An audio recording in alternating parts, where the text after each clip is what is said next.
Түс жоритындарыңыз бар ма? Сейіт Кенжеахметұлы. Уа ағайын, қарызға түс жоритындарыңыз бар ма? Бұрын түс көргенде күлетін едім, күлме досқа келер басқа, енді өзімде түс көргіш болып алдым. Бір күн түс көрмесем, өң түсім кірмей жүретін ауруға ұшырадым. Және тауықтың түсіне тары кіреді, түлкінің түсіне тазы кіреді демекші, мен бірде премьер-министр, бірде вице-президент, менің түсім мұндай қызметтің жоқтығына қарамайды енді. Бірде бизнесмен, бірде ғұлама, бірде бай бола берем.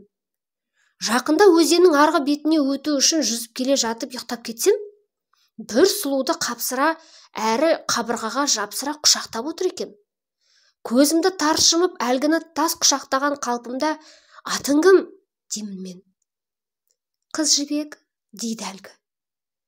Тас жұмған көзімді қарс ашып қарасам, кинодан талай көрген меруерттен айнымайтын жібектің тап өзі. Құдай берген осы екен ғой, деп құшақтаған қалпымда құлай кетіппін. Осы түсімді бір жорып беріңіздерші. Енді бірде малаяқтанып жүріп, баяғы Малаховтың орнына жоғарғы соттың төрағасы бола қаппын. Облыстың, ауданның бірнеше соттары бар, сотталатын сотанақтары бар, маған келіп пара беріп жатыр. Біреуі келіп 10 мың теңге ұстатып еді. Пара алып көрмеген пақырбасым қуанғанымнан столдан секіріп кете жаздадым. Екінші біреуі 20 мың теңге беріп еді. Мен «Әй сорлы, бала шағаң бар-ау, мынау көп қой» деп 5 мыңын өзіне қайтарып беріп жатырмын. Анау айтады, бұрынғымыз 10 мың, 20 мың доллар берсек, мені қайыршы дейсіңдер ме? Деп бетімізге лақтыратын. Сіз бір инабатты парақор екенсіз, дейді. Не керек? Келгендердің бәрі бірі ақша, бірі алтын дегендей қойны қонышымды толтырды да кетті. Бұрынғылар түсінде сары алтын, сары май көрген адам сары уайымға түседі деуші еді. Мен де уайымдап қорқып жүрмін. Түсінде алған пара үшін өңінде сотталатын заң бар ма екен? Осы түсімді жақсылыққа жорыңыздаршы Құдай үшін. Бүгін түндегі түсім тіпті классикалық ғажап түс. Түсімде Нью-Йоркқа барыппын. Бұрынғы президент Картердің өзі келіп маған «Ассалаумағалейкум секе» деп сәлем берді. Әй, бұл мәдениетті елді қойсайш, тап осылай қазақша сәлем берді. Ал біздегі қазақтар 300 жыл бірге тұрса да, әлі ізді рәстиден әрі аспайды. Ақштың ығай-сығайлары менің жанымда жылпылдап жүр. Мен жай біреу емес, ауыл шаруашылығы министрімін бе, әлде премьер-министрдің орынбасарымын ба, әлде ғылым академиясының президентімін бе, әйтеуір мықтылардың бірі екенмін деймін. Аналар менен астық, мұнай, алтын сұрайды. Мен шапкаларың қанша деп шірене түсем. Түсте Америка президенті Клинтон үйіне шақырды. Барғым келмеп еді, елден ұят болар дедім. Барсам, Құдай сақтасын, дастархан жайнап тұр.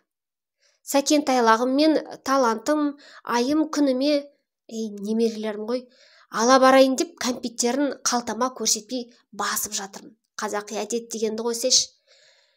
Сосын өзімше менсінбеген сыңай танытып, Хилари Хадиша келін, құрт көже жоқ па? Деймін. Келін қатты ұялып қалып, кешіріңіз Сейіт аға, кеше ғана осындағы Қазақстан елшілігінде болып, құрт көже сұрап едім. Ондағылар қайдағыны қайдан шығарып тұрсыз, қазақтар құрт көжені ұмытқалы қашан, деп шығарып салды, дейді. Енді өзім ұялдым. Сондағы қазақтарға не болған? Бір-екі аяқ құрт көже езіп қоймай ма? Адамды соншама ұятқа қалдырып. Менің ұялып қалғанымды білді ғой деймін. Бекең Клинтонның өзі тұйықтан алып шықты. Сіздің ел бай әрі мәдениетті ел. Құрт көжесін білмеймін, ірімшігі мен қымызы қандай. Киіз үйін Лондондағы музейден көрдім. Осы жерде келін де сөзге араласты. Баяғыда біздің Фрекен Рузвельт қайнаға марқұм болмай тұрғанда, тірі КСРО-ға барғанда, қазақтың Ләтипа Қожықова деген шебері тігіп кигізген қазақша киімі әлі сақтаулы тұр. Қандай керемет! Қазақстанға бара қалсам, мен де сондай киім тіккізіп алайын деп жүрмін. Осы жерде менің мырзалығым ұстап кетіп, келін, келе қалсаң өзім-ақ тіктіріп берем, деп жібердім. Иә, айтайын дегенім, әлгі үйде коньяктың, арақтың, шараптың түр-түрі бар екен. Ішетін ауызды, ішпейтін ауыз байлайды деп, менен басқалары ой-мақай рюмкелеріне мысықтың зәріндей ғана құйып алады да ойнақтап отырады.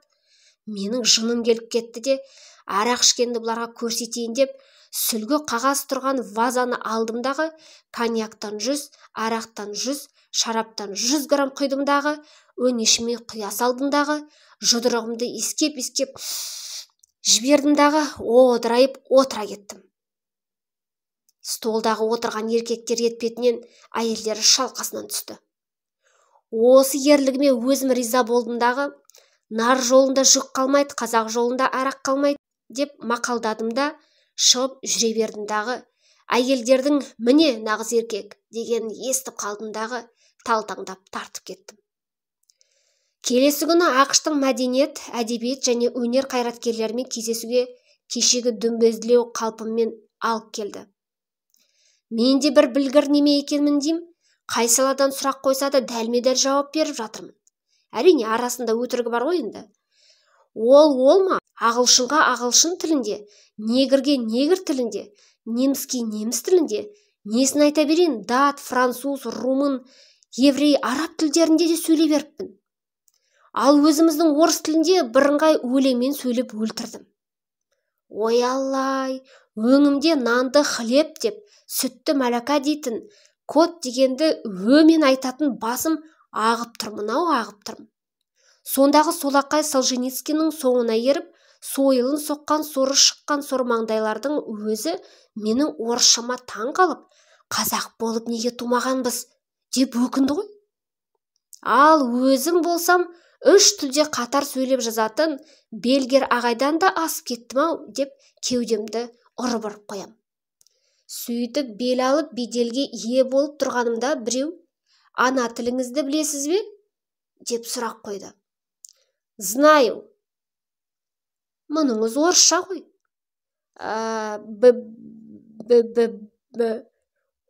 О, ғажап, кесілгір тілім қазақша сөйлеуге келмей қапты.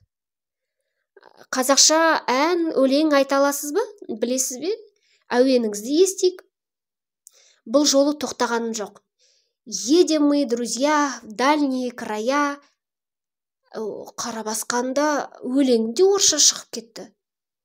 Әйеліңіздің аты кім? Нина. Құдағиларыңыздың аты кім?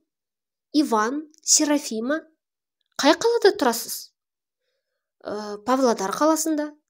Әрине, мұның бәрін олар әр тілде сұрады, мен сіздерге түсінікті болсын деп өзімше қазақша аударып тұрмын ғой. Көшеңіздің аты не? 60 лет октября. Апырмай, өзіңізде, сөзіңізде, тұрағыңызда, жыр әніңізде орысша ғой, деді бір испандық.